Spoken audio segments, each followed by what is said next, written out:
AI Historic Expeditions presents The Life of Catherine Parr. In the vibrant city of Blackfriars, London, in the midst of August 1512, a remarkable life began. This was the birthplace of Catherine Parr, the daughter of Sir Thomas Parr and Lady Maud Green. Little did she know that her path would intertwine with that of King Henry VIII himself.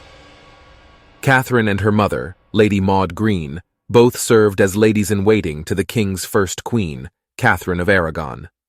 The young Catherine, with her graceful presence, caught the attention of the court, and it seemed that fate had destined her for a remarkable journey.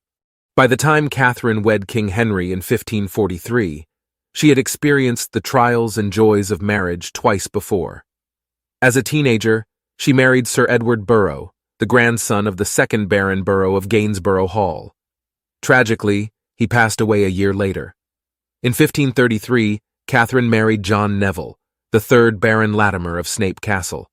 However, their happiness was tested during the Pilgrimage of Grace in 1536, when rebels captured Snape Castle and held Catherine and her stepchildren hostage.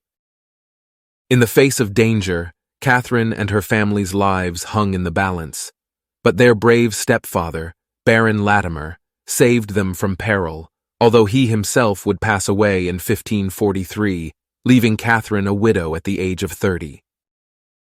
Slender, vibrant, and alluring, Catherine yearned to marry for love before her youth slipped away. She harbored affection for Seymour, the brother of Henry's late queen, Jane.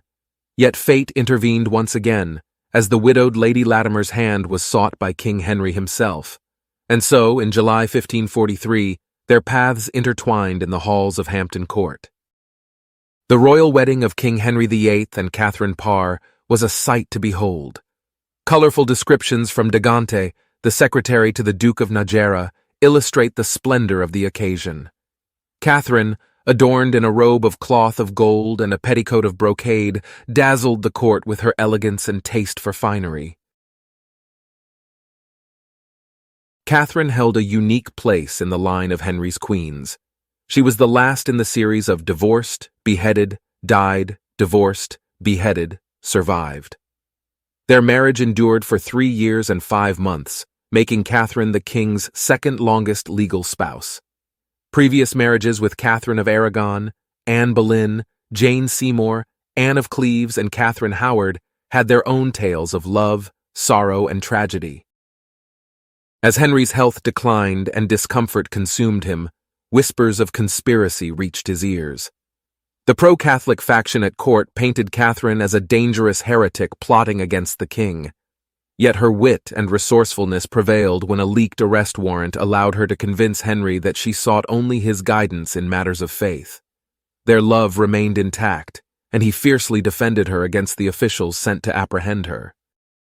Henry VIII died on the 28th of January 1547, at the age of 55, in Whitehall. A death many believe was hastened by his obesity. Wasting no time, the widowed queen found herself drawn to another marriage soon after the passing of King Henry. Thomas Seymour, the man who had captured her heart, became her fourth husband. However, what initially began as a joyous union soon turned into a tragic tale that befell countless women of the time. The joy radiated from Catherine as she embarked on her new journey with Thomas Seymour. Their love seemed boundless, and hopes for a blissful life together filled their hearts. Alas, fate had a different plan in store for Catherine. Tragedy struck like a relentless tide. Mary Seymour, their daughter, had only been in this world for a mere week when puerperal fever, childbed fever, claimed Catherine's life. The loss of the Dowager Queen left a void that would never be filled. In the halls of Sudeley, Catherine's lifeless body